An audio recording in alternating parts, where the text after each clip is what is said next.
Still waiting. Still waiting. Okay, so welcome back, Mr. Richardson. We're very much looking forward to your talk about Shakespeare, so we'll pass over to you now.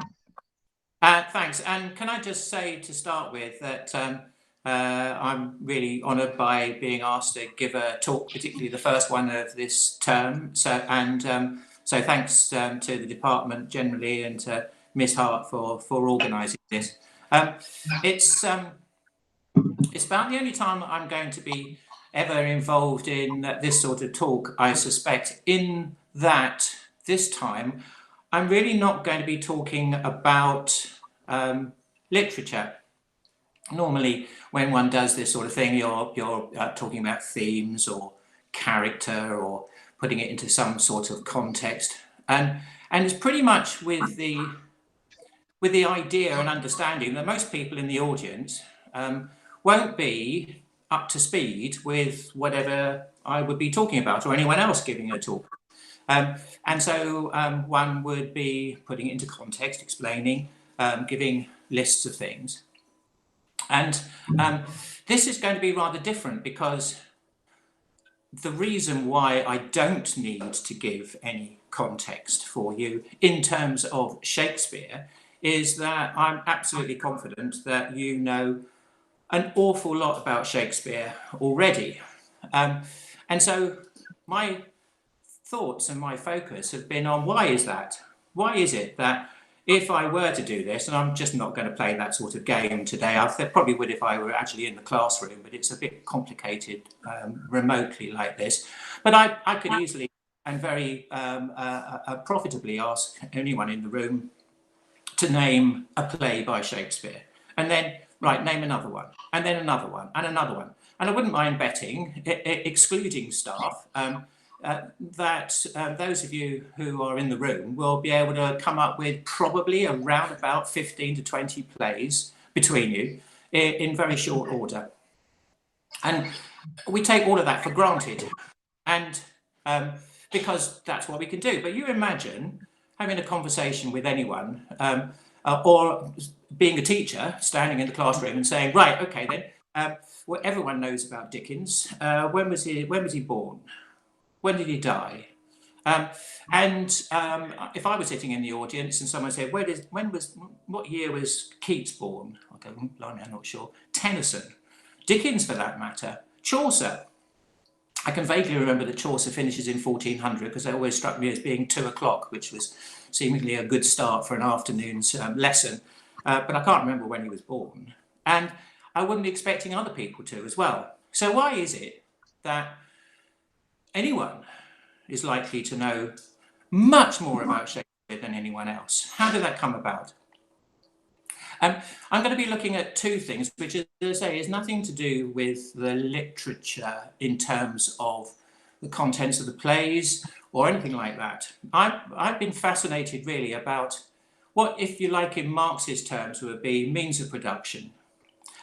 Art is not created by solitary geniuses, irrespective of when they were born, where they were born, and how they were educated. That's not how things work. And theatre in particular needs quite a lot for anyone to be writing plays for. I'll come to that in the second part of my talk. The first one is really, why is it that everyone in the room knows, irrespective of age, a significant amount about Shakespeare? How did that come about? I can guarantee that even if I were to ask, I'm guessing, but let's say J.K. Rowling is a 21st century writer, hugely familiar to many people, I still wouldn't be expecting people to know when she was born or necessarily the titles of any of her novels. But we can with Shakespeare. And why is that? And it turns out, I think significantly with the First World War, like many things actually, the First World War is quite a significant event. And one of the things that came out of the First World War was a lot of people wondering how it would be better if you could argue to people about to die for your country what they were dying for.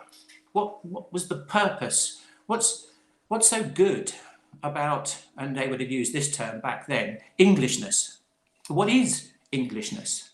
And so there was a lot of soul searching going on towards the end of the First World War and immediately after it. And the government produced organised a committee called the Newbold Committee, which came up with a whole lot of propositions about how to explore Englishness through education, because they rightly identified education as a very strong mechanism for getting people to understand, if you like, they wouldn't have put it in these terms, what you're going to die for in the next one. And so Englishness was very much at the centre of it. And this is derived mostly, I think, from public school education at the time. Shakespeare was seen as crucial, as integral. The committee recommended courses of English being set up and across the country. And one of the requirements, or not requirements exactly, but kind of, was that everyone should be taught a Shakespeare play, at least one. Thereafter, that has continued. When O-levels emerged, they were following the same pattern as indeed A-levels. And then parallel to O-levels, GCSEs included the same requirement, and now it's becoming almost a statutory requirement to teach Shakespeare. That's continued through GCSEs. You have to have Shakespeare plays on the curriculum. You are, if you like, not allowed not to. And if you're going to pass any formal exams in English, Shakespeare will be there, not just in English literature, but in English language courses as well for GCSE. And it kind of showed how important Shakespeare was right at the very beginning. There is an example of Shakespeare's plays being used for immediate effect in terms of being able to point at the importance of Englishness. In 1944, Sir Laurence Olivier and others were given the project of filming Henry V, which was filmed in colour, which is inordinately expensive. Most British films, even during the war, were in black and white rather than colour because it was very difficult to get colour stock. All of this was sponsored by the United States and the British government. The film came out just after D-Day, and it was absolutely overtly organised with the idea of encouraging an American audience to keep the faith in terms of their fight in Europe, which sort of was seen inevitably as being rather far away. And stirring speeches and battles and all in glamorous colour, and also with an air of gloss and culture coming from England. And they very much used the word England rather than Britain then. Really came across very strongly. And so, that sort of sense in which one of the reasons why we know our Shakespeare is because of the cultural means of production, if you like, through education, overtly wanting to emphasise the British, let us say, but they would have said English culture. And Shakespeare was absolutely at its heart. So that's one aspect that it seems to me in terms of cultural production that's well known. It's easy to find references to all of this, and it seems a straightforward thing. I hadn't never given any thought to it particularly for years and years and years. It was just an assumption, and I think we should be wary of buying into assumptions, but we can't. We always assume we understand things and that we take things for granted. And so for this as well, I was my first play was Macbeth, and that would have been back in the dark days of 1969. And so, Shakespeare has been pretty much central to my educational life and my working life for for 1 or 2 years. And I never really thought much about the context of them, to be honest. I was much more interested in how the plays worked. And it was only fairly recently, about 10 years ago, that I discovered something that was in plain sight, which was how plays were put on in London in Shakespeare's time. So this second bit is looking at a what if. What if Shakespeare didn't exist? And that sounds like a weird thing in the sense of, well, Shakespeare does, but it's not the fact that he wasn't born, but what happens if he was born at a slightly different age? In order to show this a bit better, my kind assistant will now be putting on the slides. And so if you can kick that off. Sorry, I'm being a bit of an idiot. That's all right.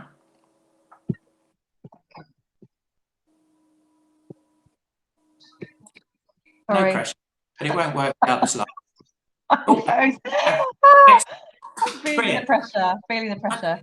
Okay, so that, oh good, I don't have to look at my phone then, and with any luck you won't be able to see me as well. So let's look at Shakespeare. I mean, obviously the reason, part of that, the neat reason is that one thing I haven't mentioned, which I should have done earlier on, but is kind of so obvious, is that one of the things that people will know about the date tomorrow is that it's the 23rd of April, and that is probably, not definitely actually, Shakespeare's birthday. He definitely died on April the 23rd, but we know that he was born possibly on April the 23rd because he was his birth was registered, I think, on the 29th or the 30th, perhaps it was the 30th of April, and you have to register the birth within 7 days of a child being born. So there's no guarantee that he was born on the 30th, and he could have therefore been born on the 23rd, and he died on the 23rd, and that became a sort of an urban myth that he was born and died on the same day. Anyway, let's have a look at the next slide. It's not easy to be very certain about dates with much of this period, let alone Shakespeare. But we do know he was born in April 1564, and that he died tomorrow, but quite a long time ago, in 1616. So we know about that. So let's have a look at some more dates. Next slide, please. Thereafter, that birth date, it does get a bit shrouded in mystery for a while. We know that he arrived somewhere before 1590, and it's likely to be in the 1580s, making his age approximately 22. It seems plausible at the moment. Things change with a bit more information, but it's very thin on the grounds. But there's an understanding that maybe The Taming of the Shrew was his first play. A date that I'll come to in a minute because it's pretty important is 1594. There's a part share owner of the Lord Chamberlain's men, but I'll come to why that's important later. 1599, we know that Julius Caesar is being put on the Globe, which is likely to be the first play shown of his plays at the newly erected Globe, which was also in 1599. Next slide, please. Thereafter, we get plays like Hamlet and Macbeth, a lot of them. And in 1613, we know that the final two plays were likely to have been written and performed. We know that the Globe burnt down, during a performance of Henry VIII, so you could argue that Shakespeare burnt his own playhouse down, and also a play which, until recently, wasn't viewed as part of his canon at all, The Two Noble Kinsmen. So it's either the Henry VIII or The Two Noble Kinsmen, which are his final plays. As you'll see, as a reminder on the next slide, how those all fit together. So there we have his birth, not surprisingly, at naught, arriving in London about 22. He's 26 when his first play comes out, probably. There's that reference to the acting company when he's 30 years old, then 35, 36, 42. Plays that, especially Hamlet and Macbeth, two fine examples of sort of career pinnacles. Last plays coming when he's 48, and then only 49 rather, and then only 3 years later, on his return to Stratford does he die. So he dies what seems to us preternaturally early, but not unusual at the time to die at the age of 52. Phew. Right, let's see the next slide. But this is the thing that knocked me back on my heels, really, when for some reason it caught my attention that the theatre was opened in 1576. Why is that important? Because it was the first ever purpose-built permanent theatre in London, or anywhere in the UK that we might call it now, since Roman times. Before that, there were places that plays could be put on, and obviously people would have plays coming to them in the form of miracle and mystery plays on the steps of churches or in village or town squares.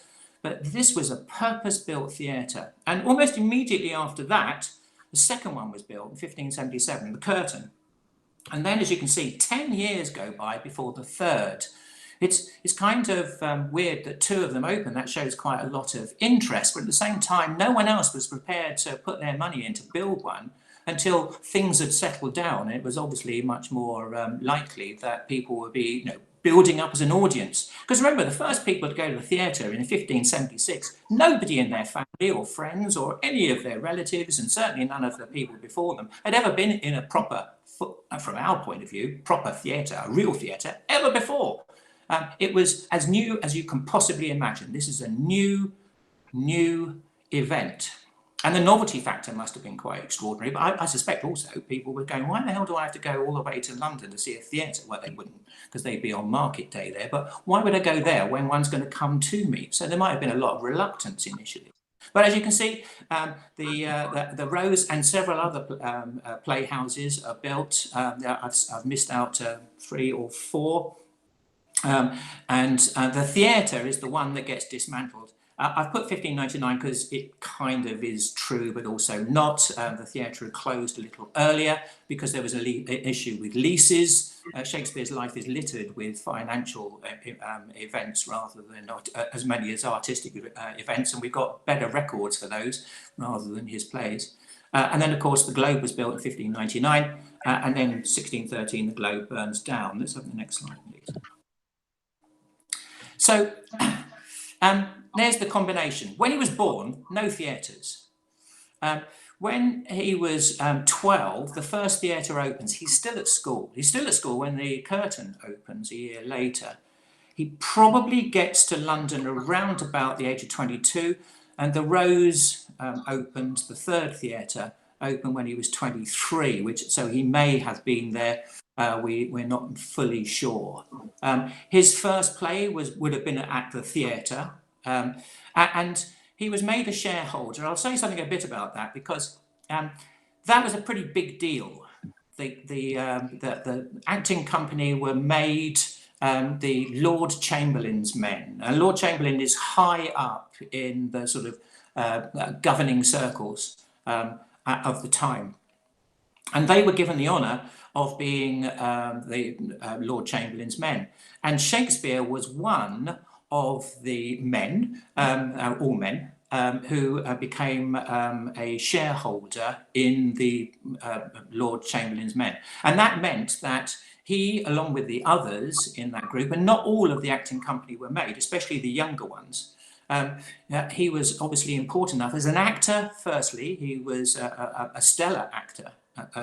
Well known and well recorded in terms of people admiring his work as an actor, but also as even by that stage in 1594 a playwright and producing plays that people were coming to on a regular basis to the theatre. So he was a joint shareholder.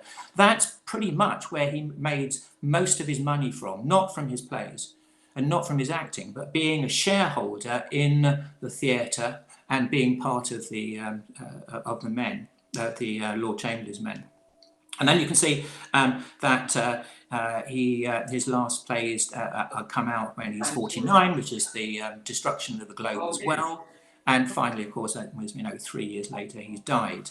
So I thought, well, hang on a minute, that's really close, that very tight at the start. He's born and there are no plays, they don't merge to 1576. So what happens if by a twist of fate, everything stays the same, but he gets born 10 years earlier? Let's have a look at the next slide. Apart from everything else, his real involvement in the theatre is likely to come when he arrives in London at the age of 22. Well, if he was born in 1554, he gets to London in 1576. Well, that's just when the theatre is opening. And yeah, okay, he's 22. But the chances of him actually getting into something that is just starting are pretty limited.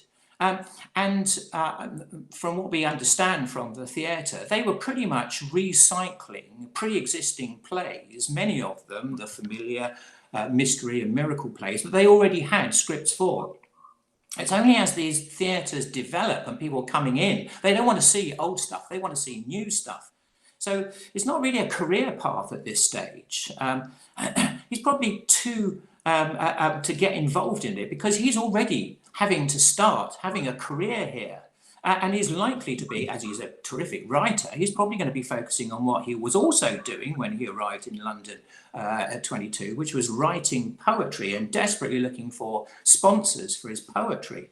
But of course, this other potential existence of the theatres that were then well established allowed him to take part in those.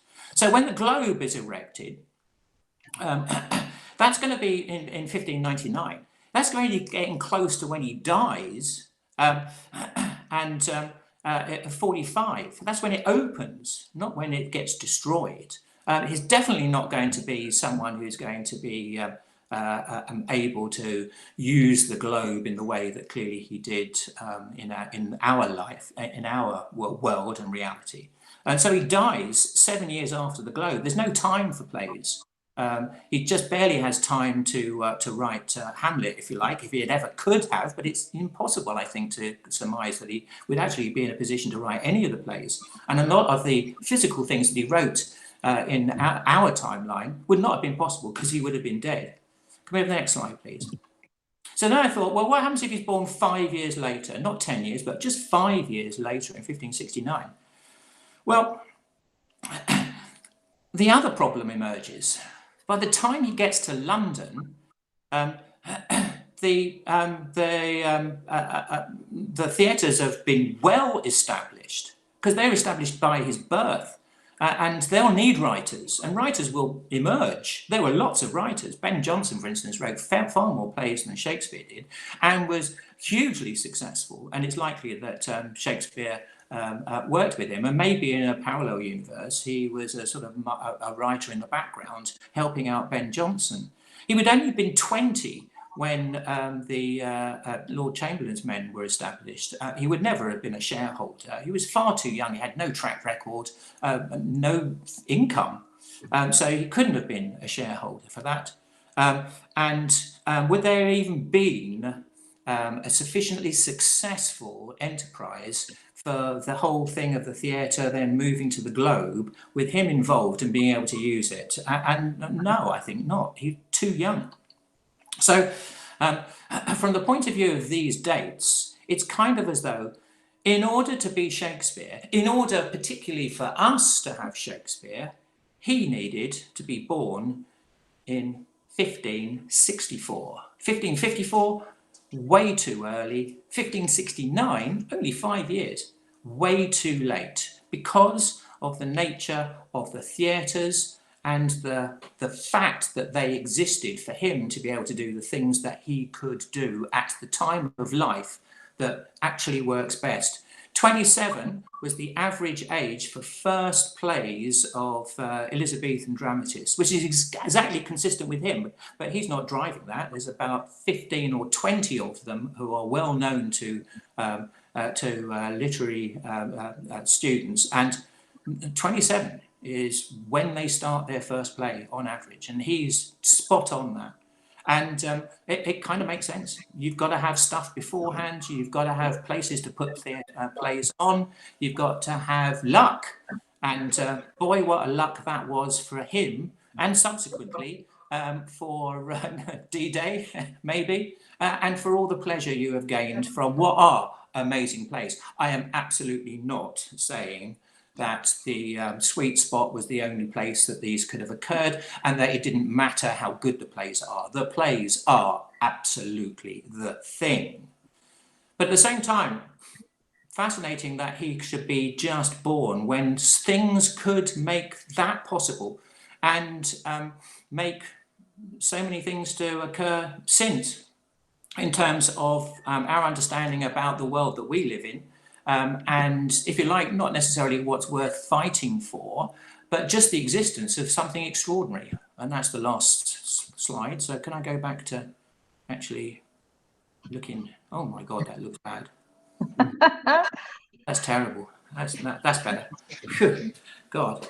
And so that's it, really. This is sort of like an alternative history and what ifs. And it's not suggesting, as I say, that the plays are just contingent on time and nothing to do with the content of them. They are absolutely without parallel. They are amazing pieces of writing. They have stood the test of time for really good reasons.